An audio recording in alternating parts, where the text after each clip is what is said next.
Hello students, welcome to my channel. आज हम लोग टीचिंग मेथड्स में जिस मेथड की बात करने जा रहे हैं उसका नाम है प्रयोगशाला विधि, या जिसको हम लोग लेबोरेटरी मेथड भी कहते हैं। इस मेथड का प्रयोग स्पेशली साइंस में या होम साइंस में या कोई और जो प्रैक्टिकल सब्जेक्ट्स होते हैं उसमें बहुत ज़्यादा होता है। इस मेथड के अंतर्गत बच्चा अपने टीचर की गाइडेंस में अपने लैब में जाके, प्रयोगशाला में जाके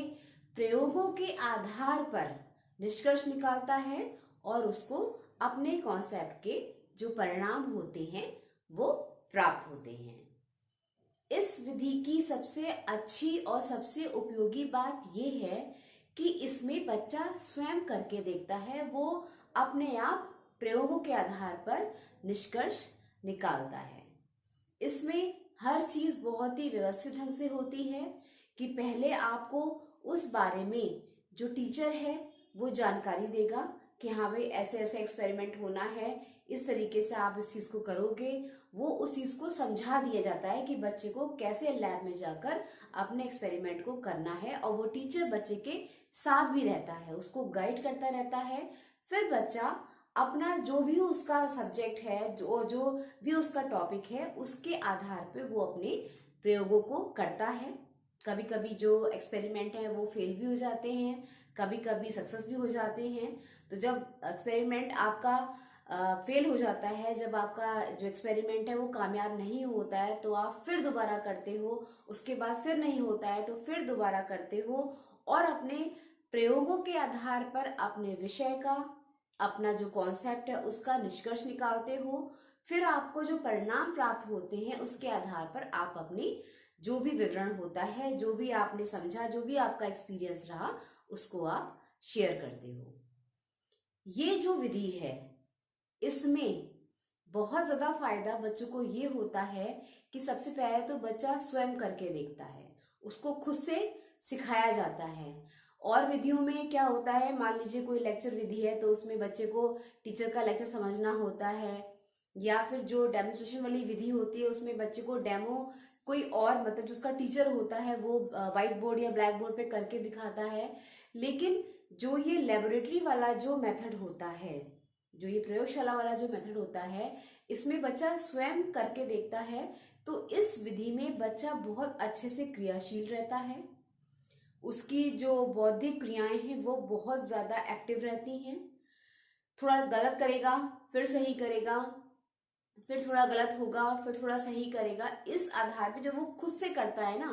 तो जो रिजल्ट्स आते हैं वो अच्छे आते हैं, और उस बच्चे की जो विषय के प्रति जो जानकारी होती है वो भी 100% नहीं तो 99% तो कंप्लीट हो ही जाती है, क्योंकि वो खुद करके देखता है अपने एक्सपेरिमेंट को, अपने टीचर की गाइडेंस में वो खुद करके देखता है। एक टाइम शेड्यूल दे दिया जाता है कि इतने इतने बच्चे क्लासरूम में हैं, तो इस ग्रुप का बच्चा या इतने रोल नंबर से लेके इतने रोल नंबर तक का बच्चा आएगा लैब में, फिर उसको ये वाले आपके एक्सपेरिमेंट करने हैं, अपनी लेबोरेटरी में जाके ये वाली चीजें करनी हैं, उसके बाद में फिर नेक्स्ट वाला बैच आएगा। तो इस तरीके से जो भी एक जो प्रैक्टिकल का जो शेड्यूल होता है अपने कॉलेज का या स्कूल का, वो तय कर दिया जाता है।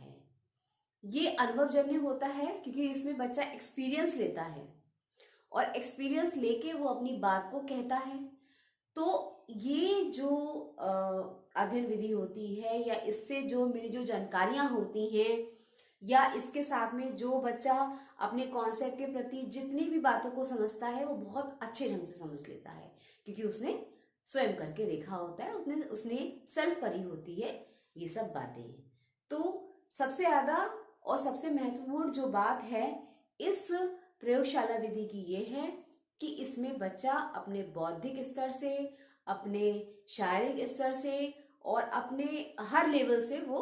क्रियाशील रहता है, और अपने एक्सपेरिमेंट को, अपने जो भी उसके प्रयोग होते हैं वो उसको पूरा करता है। लेबोरेटरी मेथड्स के अंतर्गत जब बच्चा लैब में अपने प्रयोगों को कर लेता है, जब उसके एक्सपेरिमेंट पूरे हो जाते हैं, जब उसका पूरा ग्रुप जो होता है, जो उसका पूरा जो भी उनके रोल नंबर वाइज जितना भी उनका ग्रुप होता है, जब वो कंप्लीट हो जाता है, तब टीचर अपने क्लासरूम में आके अपने क्लास के बच्चों के साथ में इस बारे में, एक्सपेरिमेंट्स के बारे में, लैब की जो भी आपकी बातें होती हैं उनके बारे में अपने बच्चों से डिस्कशन भी करती है। थोड़ी सी बातें भी होती हैं कि आपका एक्सपीरियंस कैसा रहा, आपने कैसे उस लैब में अपने प्रयोग को करा, कैसा आपको एक्सपेरिमेंट में क्या नहीं समझ में आया, आपसे क्या गलती हो गई थी, क्या आप उस गलती को बार बार उसी गलती को आप दोहरा रहे थे। क्योंकि लैब में अगर बहुत सारे बच्चों को एक साथ उनकी गलतियों को बताते जाएंगे तो इतना नहीं हो पाएगा।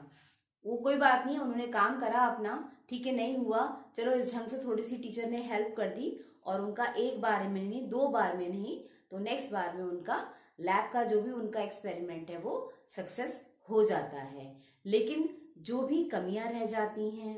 या किसी बच्चे ने बहुत ही खूबी के संग में अपना एक्सपेरिमेंट किया होता है, बहुत ही व्यवस्थित ढंग से अपने कॉन्सेप्ट को, अपने प्रयोग को जो है वो पूरा किया होता है, तो वो जो टीचर होती है वो अपने क्लासरूम में आके बच्चों को अपनी बात के माध्यम से समझाती है कि आपकी क्या कमियां थी या आपकी क्या खूबियां थी। दोनों बातों को समझाती है। अगर कमियां होती हैं तो कैसे उसको आगे दूर करना है और कैसे आपके जो नेक्स्ट जो प्रयोग होंगे, जो नेक्स्ट एक्सपेरिमेंट होते हैं लैब में, वो आपके कैसे अच्छे होने चाहिए उनके बारे में आपको गाइड करती है। और अगर अच्छे होते हैं तो और कैसे और बेहतर कर सकते हैं और उनका कैसे उनको हम और अच्छे से यूज में ला सकते हैं, इन बातों के संग में वो उनको अप्रिशिएट भी करती है। तो जब क्लासरूम में एक्सपेरिमेंट की बातें जब पूरी हो जाती हैं उसके बाद में फिर जो नेक्स्ट एक्सपेरिमेंट होने होते हैं, जो उनका नेक्स्ट टास्क होता है लैब का, वो भी पूरा किया जाता है। आजकल तो देखिए साइंस के साथ में ज्योग्राफी है और होम साइंस है और कंप्यूटर लैब में भी सारे एक्सपेरिमेंट होते हैं। जो भी आपके कंप्यूटर के टास्क वगैरह होते हैं वो सब लैब में एक एक्सपीरियंस बंदा होता है जो आपका कंप्यूटर टीचर होता है, उसके आपके सुपरविजन में वो सारे काम किए जाते हैं। हालांकि जो ये लैब वाला जो मेथड है, जो लेबोरेटरी वाला जो मेथड है, इनमें बहुत ज़्यादा खर्चा आता है क्योंकि इसमें हर चीज़ का प्रैक्टिकली हमको सामान रखना होता है, हर चीज़ का सामान हमको क्लियर करना होता है, पूरा व्यवस्थित करके रखना होता है, हर चीज़ का क्या चीज़ यहाँ ज़रूरी है या जी यहाँ कंप्यूटर में क्या क्या चीज़ें ज़रूरी होती हैं, तो सामान का बहुत ज़्यादा खर्चा होता है, तो ये थोड़ा सा एक्सपेंसिव भी होता है ये वाला मेथड।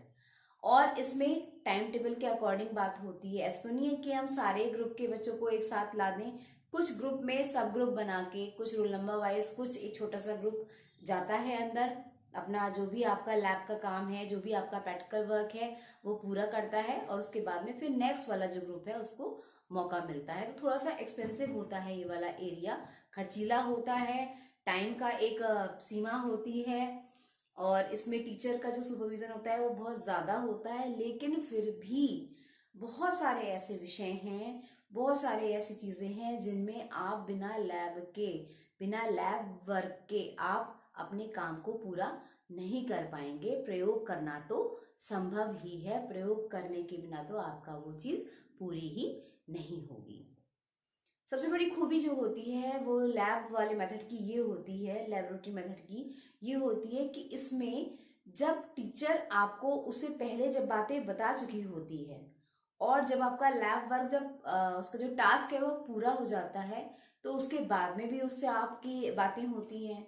तो बड़ा अच्छे ढंग से कि आपने कैसे करना है वो भी आपको बता दिया गया और उसके बाद में आपने क्या किया, कुछ कमियां रही या खूबियां रही, वो भी आपको सब नेक्स्ट टाइम के लिए आपको प्रिपेयर कर दिया जाता है। और सबसे अच्छी बात यह है कि नेक्स्ट टाइम जब आप उस काम को करोगे तो आप खुद करोगे, खुद से करना है। और खुद से जब हम काम कोई करते हैं तो गलतियां तो जाहिर हैं, मैं हुई, आप हुई, कोई भी हुआ, उससे गलतियां तो होती हैं और गलतियों के बाद में ही हमें समझ में आती है। ये तो लाइफ का एक सच है कि गलतियों के बाद में ही आदमी को समझ में आता है, अपनी गलतियों से ही इंसान सीखता है। तो इस लैब मेथड के अंतर्गत, इस जो लेबोरेटरी वाला मेथड है, इसके अंतर्गत बच्चा प्रैक्टिकली होके हर बात को अच्छे से सीख जाता है। उसका माइंड जो होता है बहुत ज़्यादा क्रियाशील रहता है, उसके सेंस ऑर्गन्स भी हर तरीके से एक्टिव रहते हैं और जो उसके परिणाम होते हैं, मतलब उसने एक्सपेरिमेंट किया, एक्सपेरिमेंट के बाद उसके जो निष्कर्ष निकले, जो परिणाम निकले, उसको फिर एक बुक में या किसी असाइनमेंट वाले प्रैक्टिकल फाइल में बच्चा नोट करता है, तो वो ज्ञान जो होता है वो एक तरीके से संपूर्ण ज्ञान बन जाता है। एक तरीके से वो कंप्लीट वाली बात हो जाती है कि आपके पास अपने जो भी आपने अपना एक्सपेरिमेंट किया, जो भी आपने अपना प्रयोग किया, उसका पूरा का पूरा वेरिफिकेशन, पूरा का पूरा आपका जो ज्ञान होता है वो सब आपका आपके सेव होता है। कहीं पे भी आपने अपनी लिख लिया होता है कि हमने कैसे कैसे इस काम को किया है। तो ये कुछ बात थी आपकी लेबोरेटरी वाला जो मेथड है उसके बारे में। और भी बहुत सारी विधियां हैं, तो मेरे चैनल को आप उन्हें लाइक करो, शेयर करो, सब्सक्राइब करो, और बहुत सारी जितनी भी विधियां हैं आपकी टीचिंग की, उन सबको जानने की कोशिश करो। Thank you.